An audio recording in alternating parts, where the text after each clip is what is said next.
What? What? What? I skipped it. The first speedruns of any game are expeditions into uncharted territory, and sometimes early speedrunners encounter things they just can't explain. Today, we'll look at one such mystery in King's Quest V speedrunning, a mystery that took 7 years to solve. Korzic was the first speedrunner to do serious attempts at the game in the fall of 2014. Most of the dialogue in King's Quest V is skippable, but not all. Over the course of around 200 attempts, Korzic noted some strange behavior during these unskippable parts. Very rare instances where dialogue would be cut off prematurely, both at the Ice Queen and at the Harpies. But Korzic had no clue as to why this was happening. He speculated it might be related to precise button mashing, but couldn't confirm this. And after his world record, Korzic would move on from the game. While he did post his findings to YouTube and to Speed Demos Archive, there just wasn't anyone else running King's Quest V to talk to. But Korzic wouldn't be the last runner to encounter the dialogue skips. In 2016, Wolvie would get the skip at the Harpies, saving her about 6 or 7 seconds. I don't know, but I What? How did it skip like that? I've never seen it skip like that before. Chuck Grody would get the skip a few years later. I got the skip. I got the skip. Oh, snap. So apparently it has to do something with, like, mashing really fast. Interesting. Along with Vies of Legends, I have so thoughtlessly invaded my territory with... and davidtki later on. What? What just... I wasn't pressing anything. Still, no one had developed a method to do it consistently. People began running the French floppy version of the game as another category in 2018. The French floppy is the only version where you can skip a 3-minute cutscene of Graham talking to an old man and following a mermaid to Mordak's castle. That's the location of the endgame. Most speedrun activity centered around this category, as it was all around faster.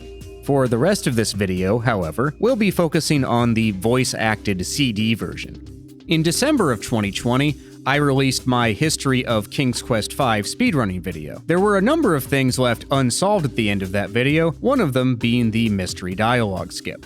So, 2 years later, what's happened?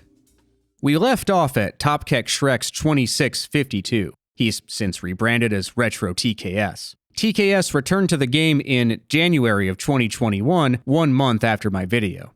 He pushed forward and earned this run. He gets to the end of the game, Mordak's castle, at 1905, 10 seconds slower than world record. But as you may know, that barely matters because of all of the RNG ahead.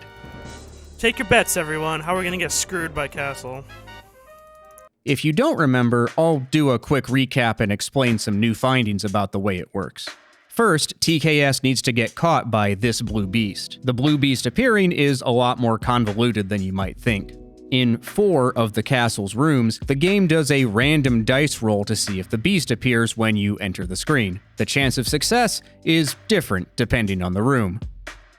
If that roll succeeds, then the game picks a random wait time. This random range is, again, different depending on the room. After that time, the game checks to see if Graham, your player character, is within certain XY coordinates. If Graham's in the right spot when the timer expires, then the blue beast barges in. If you're not standing in the right spot, the game picks another random wait time, checks again, and so on until either the blue beast appears or Graham leaves the room. In the organ room, which is the first possible room where the beast can show up, there's a 50% chance of success, waiting between 2 and 4 seconds each loop, and you need to be standing here. TKS gets a fast beast and then is thrown into the dungeon where he needs to get some cheese for a puzzle later. He then has to wait for the Princess Cosima, who shows up some random time between 20 and 40 seconds. Hello. Princess Cosima, where did you come from? In this run, Cassie shows up at about 27 seconds. Hey! Hey, Cassie. TKS has to bait the blue beast again in order to use a bag of peas on it, which makes sense because it's an adventure game. Actually, you don't have to do this, but you need an empty bag to get the optimal route. And no, you can't just dump the peas out on the floor, that would be too easy. Anyway, in this run, the beast drags a little, showing up after 4 seconds. Finally, we enter Mordak's bedroom. There's a 10% chance of being caught by Mordak in this room and having him end your run. There's also a 56% chance of a cat showing up. This is actually Mordak's brother, Mananan, in cat form. If he shows up and you don't have the empty sack to bag him, he'll run off and tattle, making the game unwinnable. The next thing you have to do is wait in the library until Mordak shows up and takes a nap. If you skip the cat, or bag the cat in most of the rooms, you have to wait 2 minutes. Capturing the cat in the bedroom, as opposed to anywhere else, means you only wait 90 seconds. Why they programmed it that way, we don't know. That's just what the number is.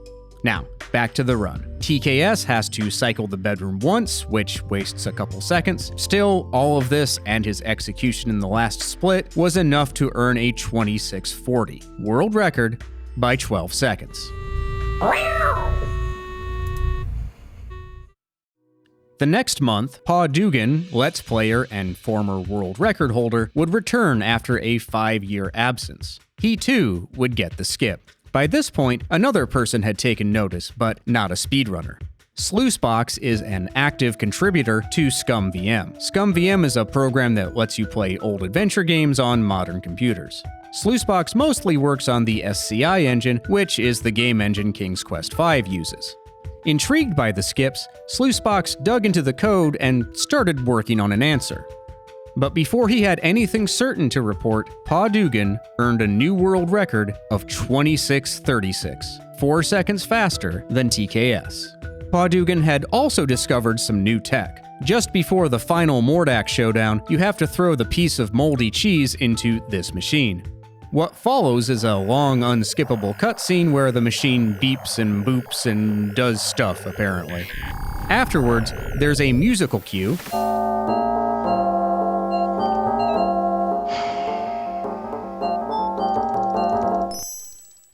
and Mordak shows up.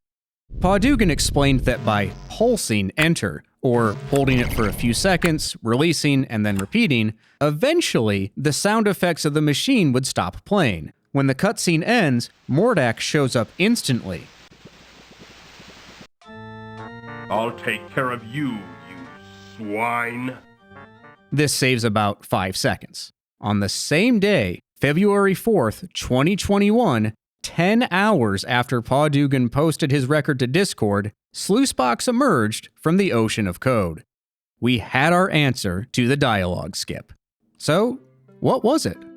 Let's learn a little bit about how this game ticks. SCI games have an internal timer. Time is measured in ticks, or 1/60th of a second. That time is stored as a 16-bit unsigned integer. Let's break that apart. It's an integer, a whole number. Unsigned means it can't be negative, as in it can't have a sign. And the 16-bit part means that it can have values between 0 and 65,535.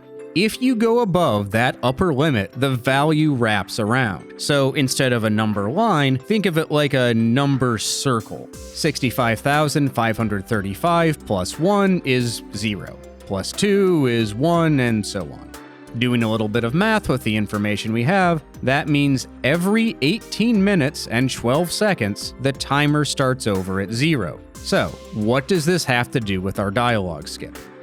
When the game plays an audio message, it creates a speak timer based on the length of the audio resource. And there's a bug. If the audio begins before the rollover and is scheduled to end after the rollover, the message completes instantly. For example, let's imagine that we have these 3 audio files that are supposed to play in a row. The first one plays and finishes normally. The second one, though, is supposed to end after the rollover, so the game effectively thinks that the length of the audio is 0.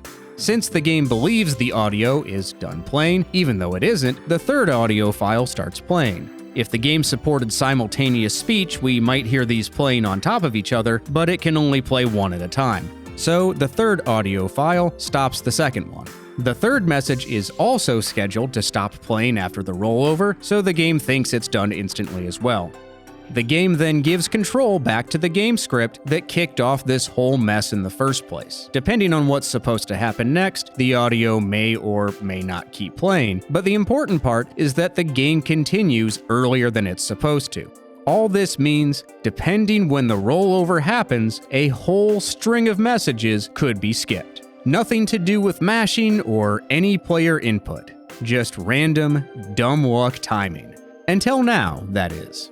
The skip was solved, but how to use it in a run? First, identify what dialogue you want to skip. The best case would be some of the old man's speech since it's the longest. Next, figure out when in the run you get there. Now that you know what time you have to reach the dialogue, subtract from 1812 to know how long you have to wait after starting the program. So, how did our runners respond? Pawdugan went back at it, testing the new strat. On February 9th, 2021, he got this run. He begins with a countdown to sync up the 1812 rollover, and when he gets to the old man cutscene, he saves 37 seconds over his personal best. His castle luck on this run is great. He loses 7 seconds waiting longer for Cosima, but he still ends up with a new world record of 26:07. And that's where it stood for an entire year. Then, on February 26th, 2022, AdmiralJay, who you may remember from my King's Quest VII video, would be running the game when this happened. It was not optimal. There was one extra line of dialogue in there, but it skipped the biggest portion of it. Come on, come on, come on, come on. Come on. Oh, right there. Oh. Oh, boy.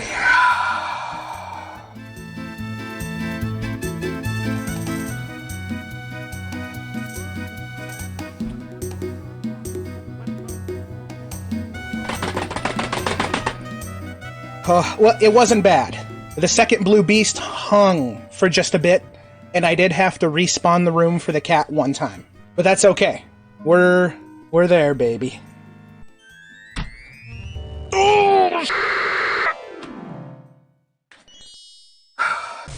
A 26:05, world record by 2 seconds. The run's RNG had been great and AdmiralJay's execution tight. It would take godlike luck and a near-perfect run to do any better. On March 4th, Jay had another run on a great pace. After being rescued by Cosima, he was 6 seconds ahead going into the organ room the second time. All he had to do was use the peas on the blue beast and... Oh. Well, that's not good. Instead of using the peas, Jay accidentally switched to the walk icon. If you get caught by the beast a second time, it's game over. In other words, this went from a great paced run to a dead run. But that would not stop AdmiralJay. On the very next run, he arrived at the dungeon a few seconds faster than world record due to better menuing in the maze leading up to it. Come on. Right away. 1. Right away.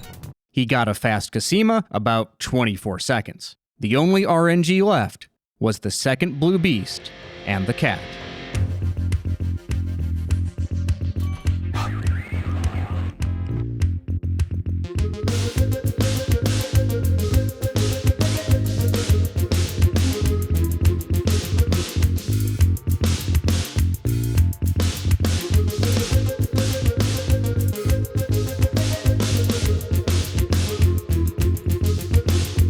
Car.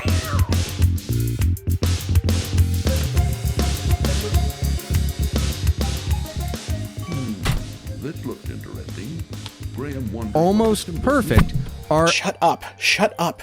Shut the f*** up. Sorry, I'll be quiet. Almost perfect RNG. Come on, come on, come on, come on, come on, come on, come on. No. Shut up! Shut up!